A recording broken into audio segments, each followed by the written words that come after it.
How's it going, guys? This is David Blade Banter, just checking out a knife that just came out fairly recently. This is the Kershaw Skyline, but the mini version. This one is made in China, so it's not the USA made version anymore. But it's just one thing that if it meets what I'm looking for or what I wanted of the Skyline, then it might be worth it. And maybe they'll bring out the regular size one as well. But I don't know. I probably talked about it. I've talked about it a few times. But the Skyline was my original, only knife. This is going to be the last knife that I'll ever buy. 40 bucks, I think it was at the time. But $40 was like, man, I don't know if I can spend $40 on a knife. That seems like a lot of money to spend. I had to go and research it. Brought me over to Nut and Fancy's channel, and then that's where I learned really who designed the Kershaw Skyline, which was a Tommy Lucas for him. So this is a knife. I have it in this tip down carry, just for the fact that it's just so far away from the butt of the knife. That's the way I do it. But there's some aftermarket clips available for it too. But for how many years this was running, I mean, the review that was up was back in 2000, was it 2010? Maybe 2011. But for all that time until it got discontinued, it was running the same clip.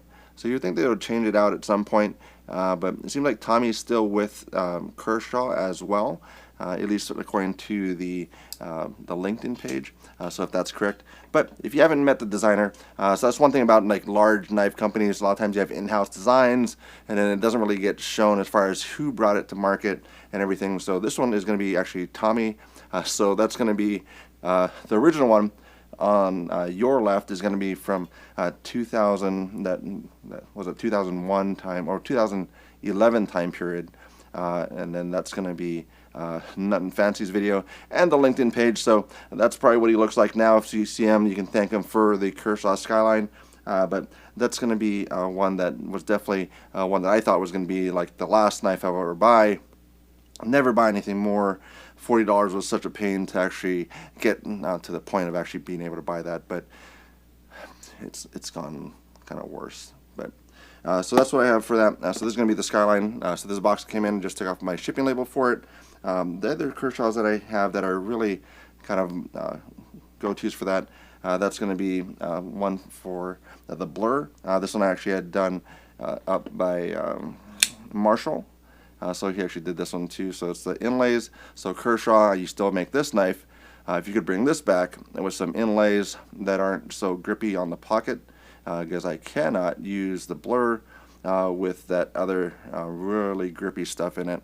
But it's been around, still a lot of people buy it. But this carbon fiber inlay, some type of inlay, polished G10, polished something, I mean, just something else would be really good as an inlay.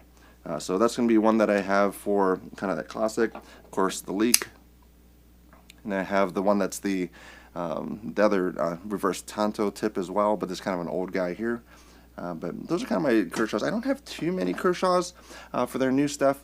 I'll check out some of the other ones as it comes along too. But there's one that I did pick up. There's the exclusive from Knife Center for this guy. So made in China for it, as I said. Still a manual, which is amazing. So still a manual knife, which is a really good thing, is a lot of times it's expired as already for the actual assisted knife side of things, but still I'd rather have a lot of knives not assisted, but that is just me. So let's see, let's get into this one.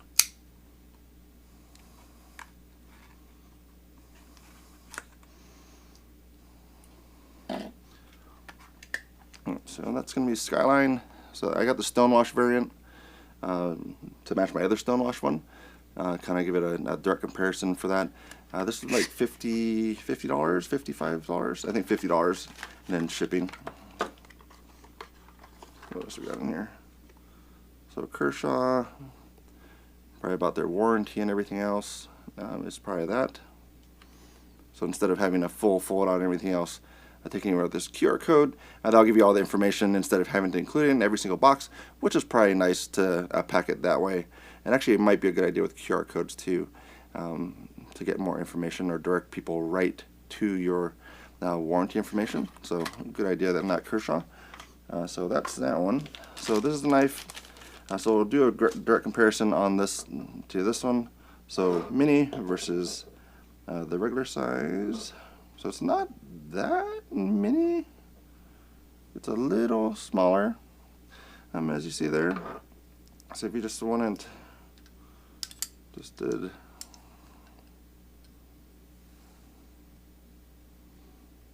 It's not that much smaller, which is kind of cool. Let's go ahead and put it right on top of each other. So that'll probably be the easiest way. I did lose the stop pin, so it is an internal stop pin now. So that's something different. But it really, it's.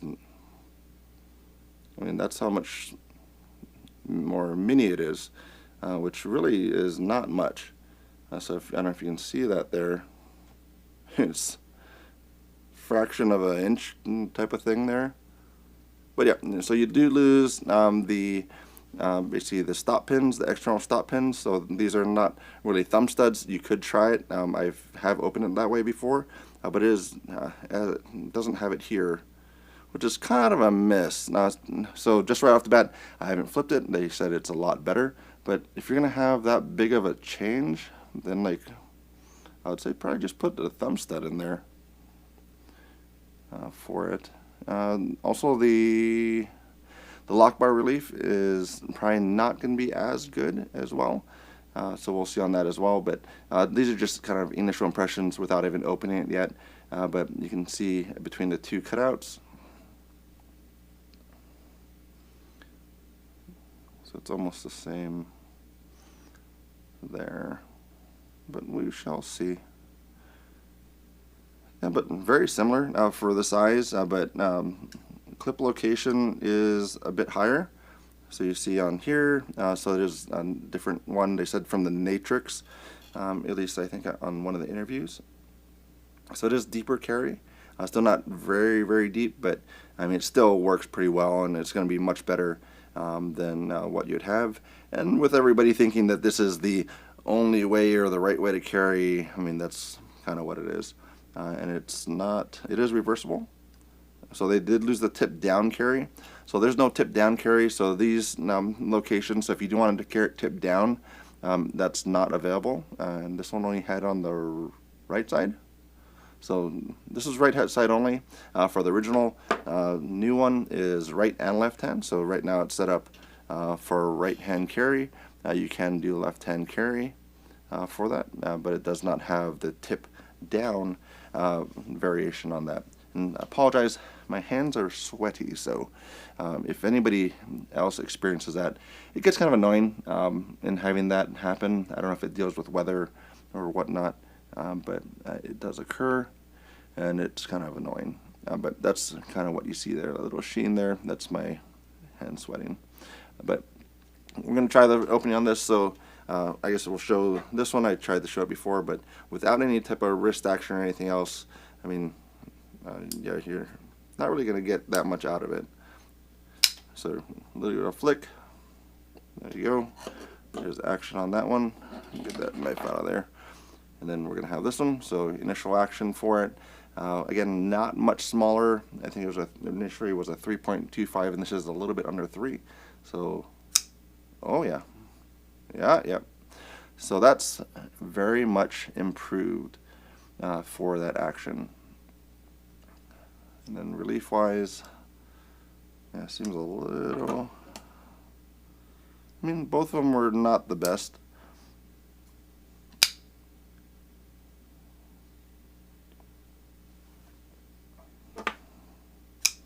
But yeah, that flip is great. So Kershaw, good job on that.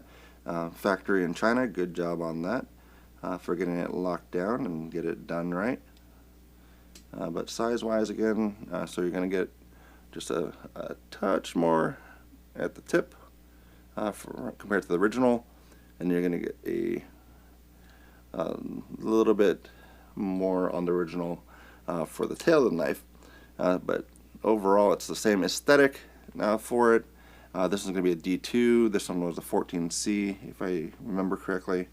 I think there's a few different variants. I think there's even a 20 CV version that came out in 2022, 23 time period. But with anything, if it doesn't make the sales, then it's going to be discontinued. But I think if they did this type of action with the Skyline, it could actually be a success. Yes, it's not going to be the same price point, but if they could do that with the USA market, or if it's, I guess, too far gone, then this variant in a higher blade steel, and then, I mean, it could even get to the point where, I mean, this could be kind of retake the bug out side of things as far as what you would have. So that is that one. So Kershaw. You do have their little logo in there.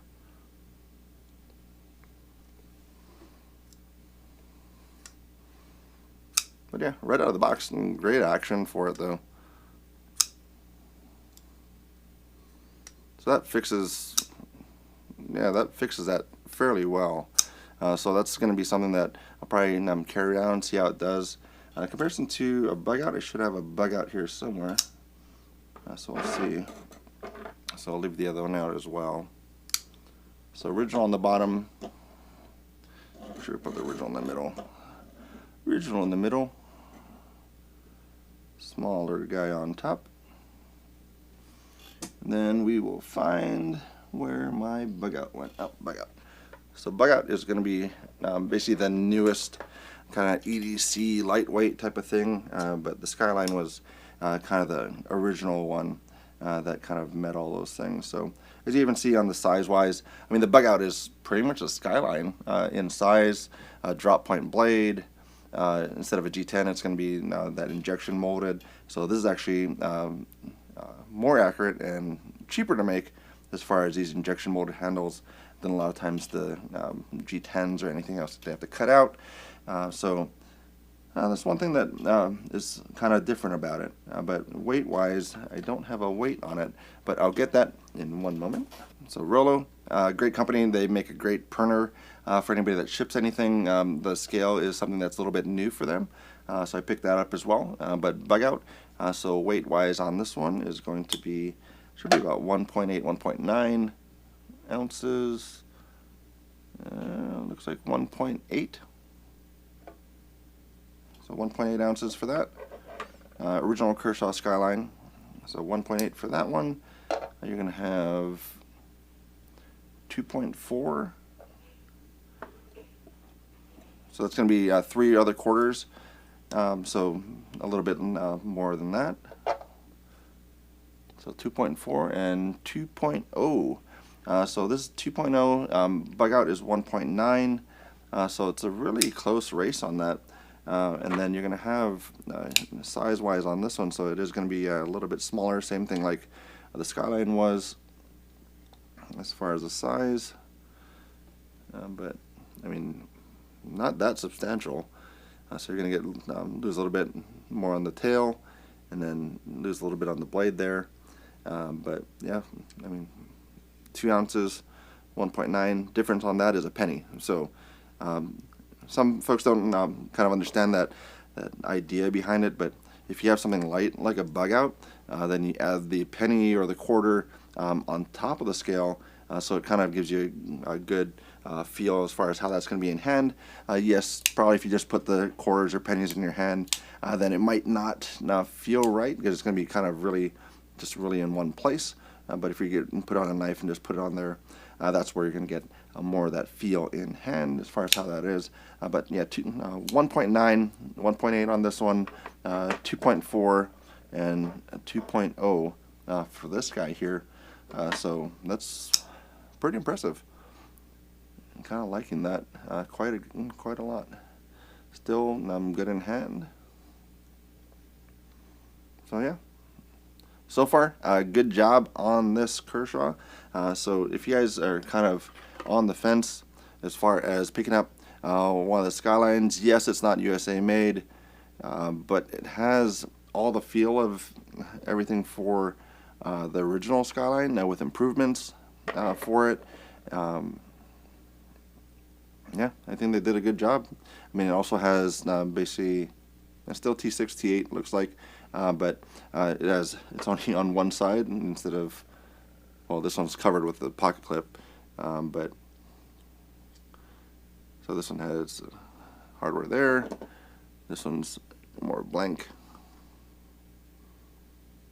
and then hardware on that side. But yeah, so still, even in the full upright position, yep, still works. So I think they have a winner with that for about 50 bucks. Decent strength. Normally for flippers, I look for about 3 pounds of pull, and that's just my preference. So other people are like, I don't know what you're talking about, but yeah. So that's 310. So I'm getting closer to that 4 pound pull. So that probably helps a lot with that. Still no jimping on the flipper tab. So that's one thing to probably might increase the price slightly if they were to do that. But yeah, pretty much about there. 3 pounds 8, 3 pounds 9 for that pull weight, which offers that flipping action, less possibility of failing it. But it's a big flipper tab, so I mean you're not going to have that much of an issue as someone's thing that's a bit smaller. So I think it's very much a home run for this guy. So overall, it's followed through with the history of the original Skyline, but it's a little bit smaller, but not that much smaller. So good job, Kershaw, and I'll probably add it to it. Probably keep both of them because I like how this one came out, and again, it fixes kind of what I was looking for on the knife.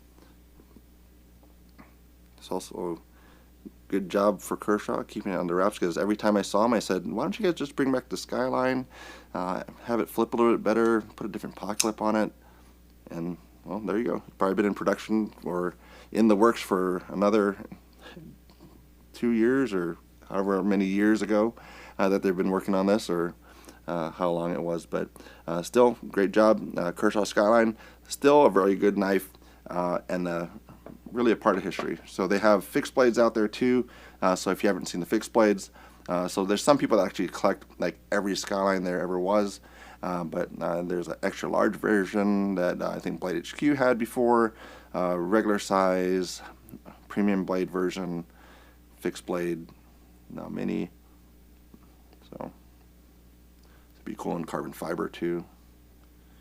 So there's a lot of ways they can go if they would do some exclusives too. So I think that might be a nice one. We'll see. But thanks for stopping by. Let me know if you have any questions or anything else. But that's about all I have to say about that one today.